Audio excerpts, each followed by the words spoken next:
वंदे पुरुषोत्तमम। आज ढूंढने का प्रयास करेंगे सुख का मार्ग कहाँ है, किधर है और कैसे है। आजकल हम लोग देखते हैं अपनी इस आसपास अपने वातावरण को, चारों ओर के परिवेश को और देश और दुनिया को, और पाते हैं एक हताशा, एक निराशा और एक दुख से भरा हुआ एक जीवन। क्या हमने कभी सोचा ये दुख का कारण क्या है?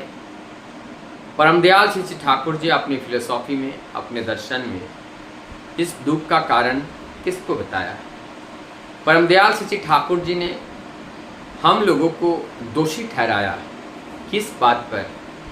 समाज में कोई कुकृत्य होता है, समाज में कोई अपराध करता है, परम दयाल श्री ठाकुर जी कहते हैं इसके लिए स्वयं तुम दोषी हो, क्योंकि तुम अगर इस सत्य भाव को लेकर के अपने जीवन जीते और उसके रिफ्लेक्शन से परिवेश में एक नए जागरण, नए चेतना, नए उन्मादना का जागरण अगर होता और प्रत्येक के हृदय में वही सत्य चेतना स्थापना होता, तो आज इस तरह से विकृति मानसिकता के शिकार इस समाज नहीं होते।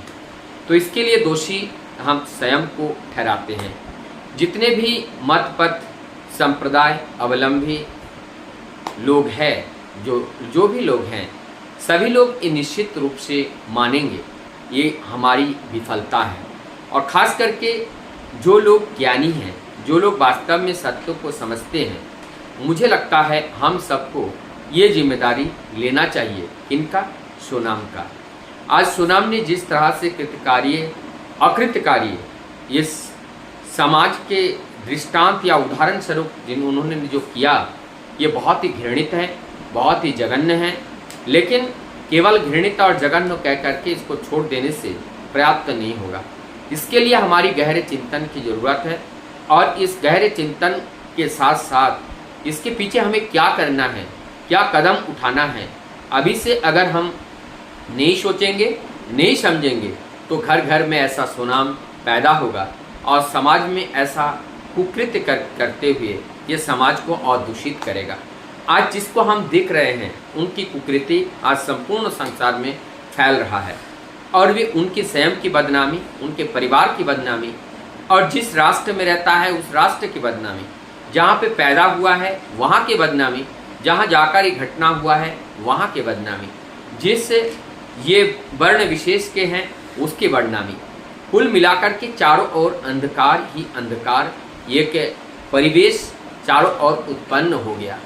और ये जो नेगेटिव ऊर्जा है, ये नेगेटिव ऊर्जा हमारे समाज के लिए अत्यंत घातक है।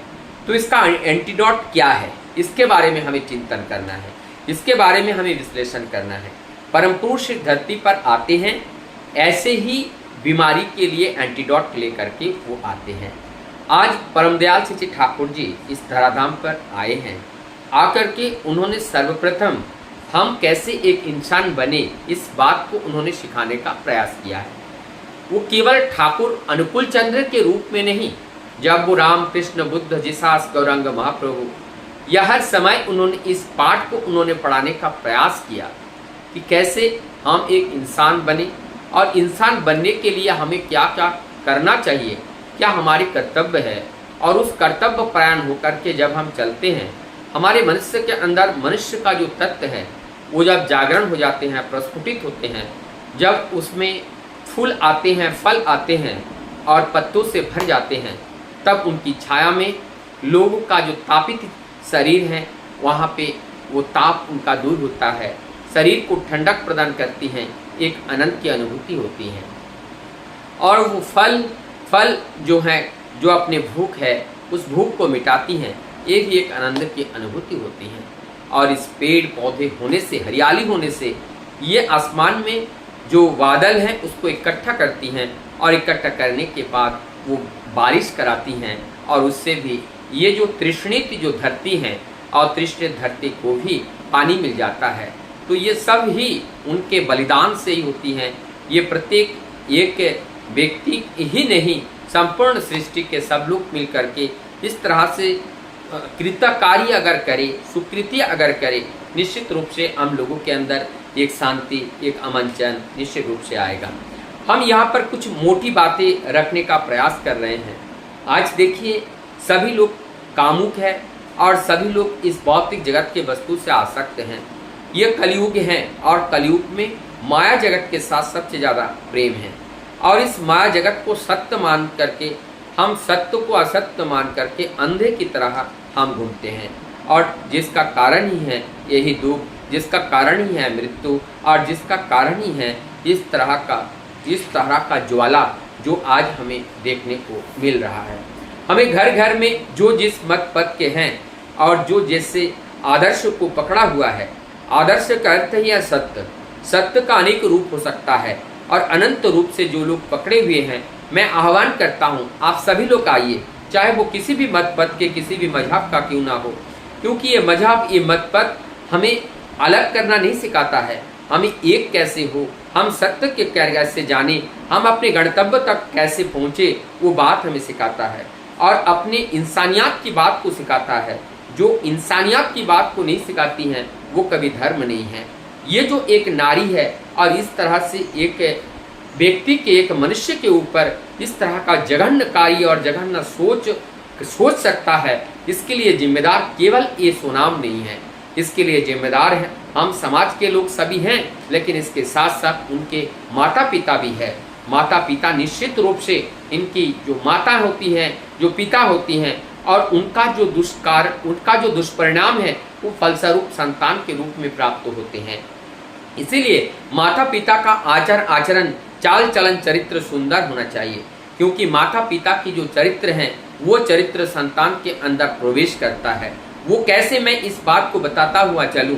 आप कभी देख लीजिएगा, अपने घर में बेल का पेड़ और आम का पेड़ एक जगह पे लगाइए और लगाने के बाद उस बेल को आप खाइए। आप दशहरी आम का पेड़ लगा लीजिए और उस बेल को आप खाइए, उस बेल के अंदर आपका आम का स्वाद मिलेगा और आम को खाइए, आम के अंदर बेल का स्वाद मिलेगा। तो ठीक इसी प्रकार से अगर एक नारी और पुरुष के अंदर वो प्रेम नहीं है और या भी उनकी जो चारित्रिक दृष्टि से अगर भी अपने आप को परिपक्वता को प्राप्त नहीं करती हैं, दोनों में प्रेम नहीं होते हैं, तो इस तरह का संतान इस धरती पर जन्म लेते हैं। कहीं ना कहीं निश्चित रूप से ये जिम्मेदारी हमें लेना ही पड़ेगा। आप देखिए, बांस का जो झाड़ी जहाँ पे होती है, उस बांस के झाड़ी से बांस ही निकलेगी, वहाँ पर केले का पेड़ नहीं निकलेगा। और जो केले का झाड़ी है, उस केले के झाड़ी से केले का पौधा ही निकलेगा, वहाँ से और कोई दूसरा नहीं निकलेगा। कोई भी बीज, चाहे वो अमरूद का हो, चाहे वो अनार का हो, चाहे वो लौकी का हो, चाहे वो कद्दू का हो, आप मिट्टी में चाहे आँख खोल करके बोइए, चाहे वो आँख बंद करके बोइए, लेकिन जब अंकुरित हो जाएगा वो पौधा ही बता देगा कि ये किसका पौधा है। और फल जब लगेगा तब तो पूर्ण रूप से बता देगा कि ये किसका, अनजान व्यक्ति भी बता देगा कि ये किसका पेड़ है।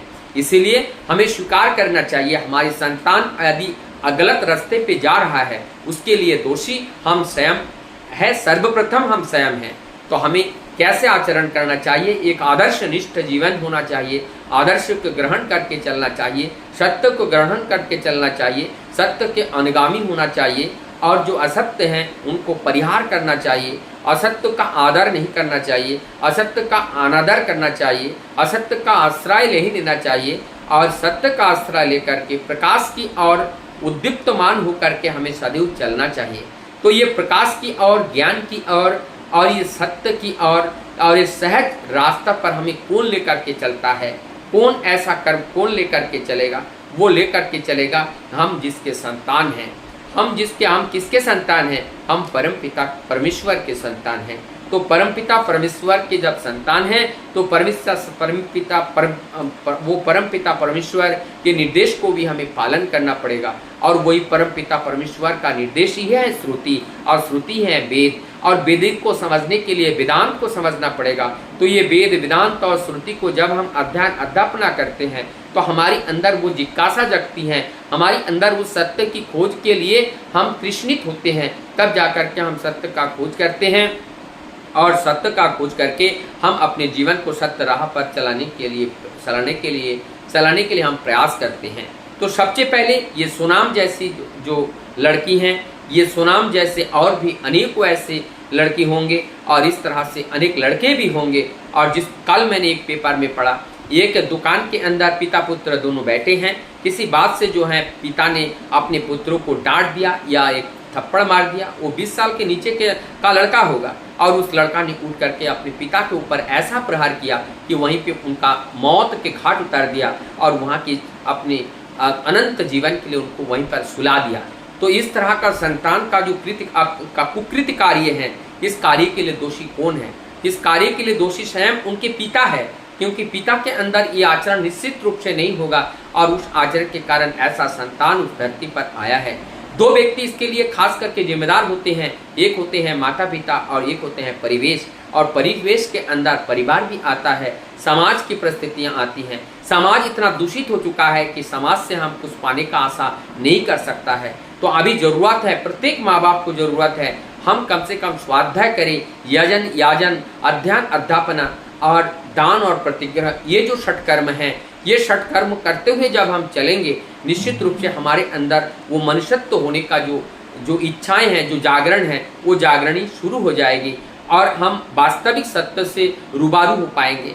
और सत्य बात तो यही है, हम सत्य को ही नहीं जानते हैं और जब सत्य को नहीं जानेंगे, असत्य अपने आप हमारे अंदर आकर के भर जाएगा। उसको जानने के लिए प्रयास नहीं करना चाहिए और वो असत्य ही हमें राह दिखाता है। इसलिए हम गलत राह पर चल बसते हैं और गलत रास्ते पर चल करके हम जीवन को टुकड़ा टुकड़ा कर देते हैं, जीवन को नष्ट कर देते हैं और जीवन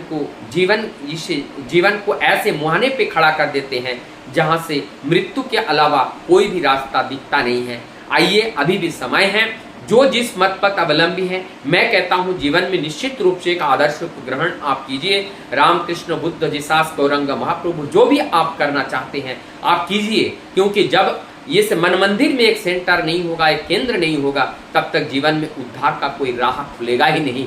और मैं कहता हूँ परम दयाल श्री ठाकुर जी इस बार वो सबको समाहित करते हुए वर्तमान पुरुषोत्तम होकर के आए हैं और जो ग्रहण करना चाहे, सबसे पहले इनकी फिलोसॉफी, इनके दर्शन को आप गूगल के माध्यम से सर्च कीजिए, इनको अध्ययन कीजिए, इनको परीक्षा कीजिए, निरीक्षण कीजिए और उसके बाद अगर आपको अच्छा लगे तो आप निश्चित रूप से ग्रहण कीजिए। मैं वादा के साथ कहता हूँ आपका जीवन सुंदर होगा, आपका परिवार सुंदर होगा और इस समाज में आपका एक कंट्रीब्यूशन होगा, आपका ये योगदान होगा जो परमपिता हमसे करवाना चाहते हैं, वही कार्य हमसे ही पूर्ण होगा। हम कृतार्थ होंगे, हम भाग्यशाली होंगे कि हम परमपिता के कार्य करने का सौभाग्य हमें हो पा रहा है।